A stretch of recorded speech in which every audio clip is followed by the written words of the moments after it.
Bonjour les joueurs sociaux! Aujourd'hui, je vous présente mon top 5 des jeux 2023. Et je tiens à préciser, c'est les jeux que j'ai joués pour la première fois en 2023 et non forcément des sorties de l'année. En 5e place, on a un jeu qui est hors de ma collection, on a Distille, où vous allez être une entreprise qui va fabriquer des alcools, assembler des alcools dans le but d'avoir la meilleure renommée, de faire les meilleurs alcools. Donc, vous allez devoir acheter des ressources, les mélanger ensemble pour obtenir les alcools voulus si vous avez acheté les recettes d'avance. Et il y a toujours une petite part de hasard, il y a certains ingrédients qui vont sortir de vos recettes et là, vous allez devoir faire avec ce qui vous reste. Un bon jeu dans le style marché de ressources. Je trouvais qu'il roulait bien, qu'il était bien implémenté. Belle découverte 2023.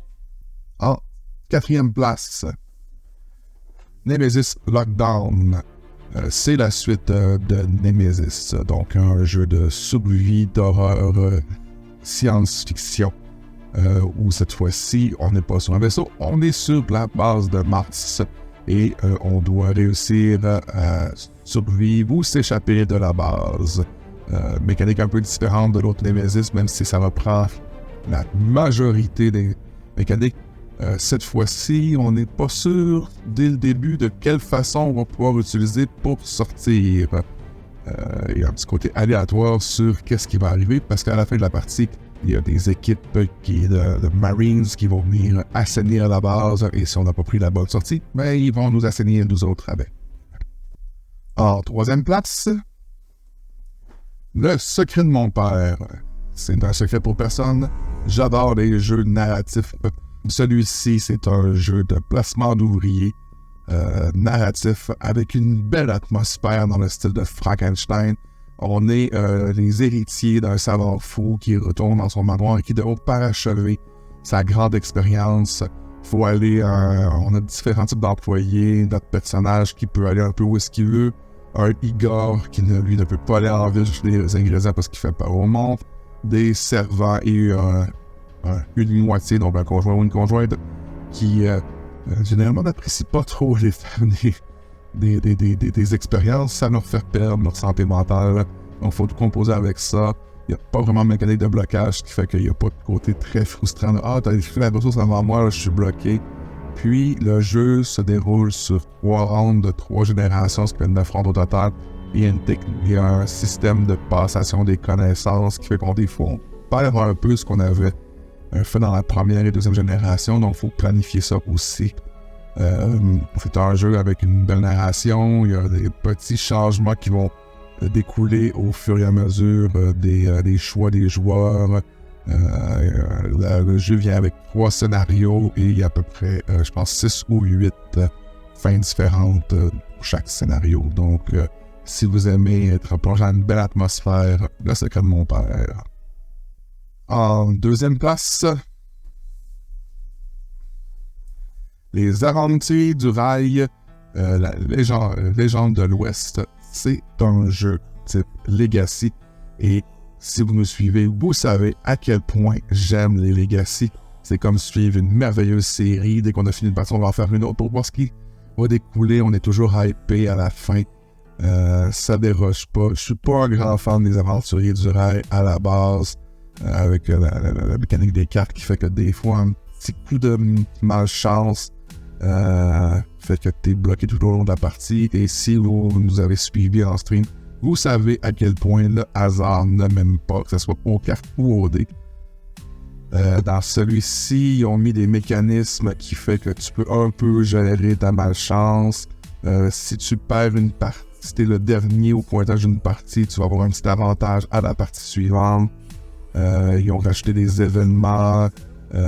Après ça, des fois, tu pourrais faire moins de points dans des parties, mais aller chercher d'autres façons d'aller chercher des points, parce que ce qui compte, c'est d'avoir le plus de points à la fin de la campagne. Donc, vraiment, une belle progression. La map se construit au fur et à mesure, ce qui est obligé à prendre des nouveaux tickets. Il y a un système où les tickets vont partir, donc on ne fait pas toujours les mêmes chemins. Vraiment, vraiment belle découverte. Comme je vous dis, je suis pas un fan des Antilles, mais celui-là, qu'on va avoir fini, écoutez, si jamais je le revois ensemble, je le rachète pour le refaire à un autre moment donné, là, comme on l'a fait avec les Pandémies Legacy. Avant d'aller au numéro 1, on va voir quelques mentions spéciales. Alors, on commence avec un jeu dans la catégorie petits jeux familiaux. Star Wars, le palais de Jabba. C'est un concept Love Letters. Écoutez, petit jeu tout simple, basé un peu sur le bluff, l'anticipation, ça roule vite, c'est drôle. Quand tu perds, t'es un peu comme « Ah, tu m'as eu », puis non, c'est vraiment petit jeu rapide, tu peux faire plusieurs parties en ligne, ça se traîne n'importe où. Bien aimé. Dans la catégorie jeu d'aventure, Valor and Villainy Minion of Mordrak. C'est un jeu 1 contre tous. Le joueur solo est un grand méchant nommé Mordrak. Les autres sont des aventuriers qui vont devoir affronter les minions envoyés par Mordrak et espérer trouver les sanctuaires avant que le grand méchant soit en pleine puissance. C'est un jeu qui est vraiment difficile pour l'instant, ce qu'on a essayé.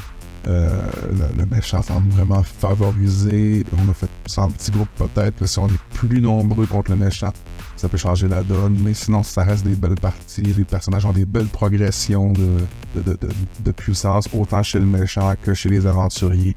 Ça donne un petit goût de jeu de rôle en même temps. Vraiment belle découverte ça aussi. Maintenant, dans la catégorie Eurogame, on a Florence. Florence, c'est la fin d'une trilogie d'Eurogame. Elle a des mécaniques que nous, on n'a jamais vues dans d'autres jeux. Ça reste un Eurogame, mais la mécanique de placement d'ouvriers avec anticipation un peu de déplacement pour plaire à des noms. Il y a 3 noms différents qui ont des critères différents. Il y a une petite lutte de place pour les placements. C'est vraiment intéressant. Maintenant, dans la catégorie combat et duel, on a Mage Noir. Mage Noir, ça s'inspire un peu des mécaniques des jeux de cartes collectionnés style Lorcana, Pokémon, Magic the Gathering. Cette fois-ci, tout est dans une boîte ou dans les extensions, donc il n'y a pas d'achat puis de la chance de peut-être tomber sur le booster qui a la carte puissante. Donc les cartes ont choisi un ou 2 éléments. Donc, il y a des decks de base qui sont montés mono-éléments, mais après ça, on peut faire des bis-éléments. Comme on veut. Puis après ça, on affronte un autre joueur. Sur le site, ils ont fait un système 2 contre 2. Il y a une génération d'éléments qui fait que ça monte de façon exponentielle. Fait que plus la partie avance, plus le déchaînement du sort devient puissant. Fait que ça évite que les parties s'éternisent. Donc c'est un peu une course aussi qui va diminuer son adversaire en premier. Catégorie jeu coop, mais surtout simulation. U-Boat T. C'est vraiment plus une simulation. Tu as l'impression qu'après avoir réussi à passer à travers ça, que tu pourrais littéralement gérer un sous-marin de la Deuxième Guerre mondiale. C'est un jeu éminemment complexe qui en plus rajoute une application. Selon le poste qu'on fait, il faut avoir des connaissances en mathématiques, en géographie. Pas géographie, mais en géométrie. Essayé à 3. Moi, j'ai combiné 2 puffs, puis honnêtement, je savais plus où donner de la tête. Mais si tu prends ça un peu en bien, puis tu te rends compte à quel point t'es poche. J'ai juste pris un bateau de pêche, c'est difficile. Mais c'est vraiment intéressant. Puis t'embarques dans la partie U-Boat.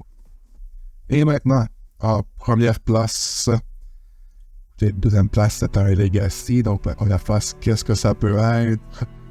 Un autre Legacy, si on parle de Clank Legacy Acquisition Incorporated. C'est le bon vieux mécanique des Clank. Mais cette fois-ci, en Legacy, ils ont amené une petite twist que, on est habitué dans Clank, on essaie d'aller chercher l'artefact et remonter le plus vite possible pour que les autres se fassent tuer. Le problème, c'est que dans ce jeu-là, les joueurs font partie de la même corporation. Puis dans le jeu, il y a une 3e corporation. Et si on ne fait pas les objectifs qui sont donnés dans le jeu, ben ça donne des points à l'autre corporation. On l'a pas fini, donc on ne sait pas exactement ce qui peut arriver si la corporation nous domine.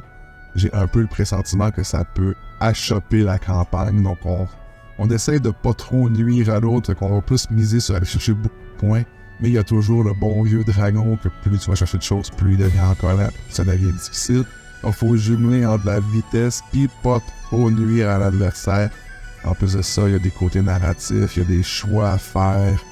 La carte se bâtit au fur et à mesure. Il y a 2 cartes, le monde du dessus puis le monde d'en dessous. Et ça change les choses. Il y a des... on débloque des affaires au fur et à mesure dans tout le système Legacy, ce qui fait qu'encore une fois, comme t'embarques, tu vas nous faire une autre partie. La mécanique de deck building est toujours efficace. Notre pioche va s'améliorer. Il va y avoir des cartes qu'on va aller se disputer en début de partie pour l'ajouter à notre deck de départ. Il y a encore la mécanique de qui gagne, qui est l'employé du mois, pour savoir qui à la fin va être le grand gagnant. Je dis, la Legacy pour nous, c'est la meilleure série télé qui peut exister, fait que t'as jamais le goût d'arrêter. Ça a été notre grand coup de cœur surtout mon grand coup de cœur de 2023. Sur ce, moi je suis curieux de savoir vous, ça serait quoi votre top 5 2023 et dire qu'est-ce que vous pensez des jeux qu'on vous a présentés. Sur ce, bon jeu à tous! Si vous avez aimé cette vidéo, n'oubliez pas de nous donner un pouce bleu.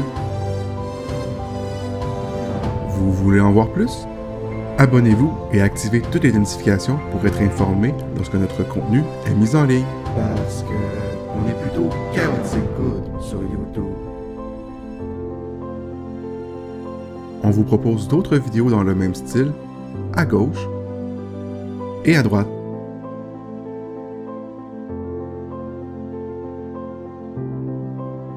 Et comme vous aimez les jeux de société, venez vous asseoir à notre table pour vivre des parties en temps réel et interagir avec nous sur Twitch TV. On est game!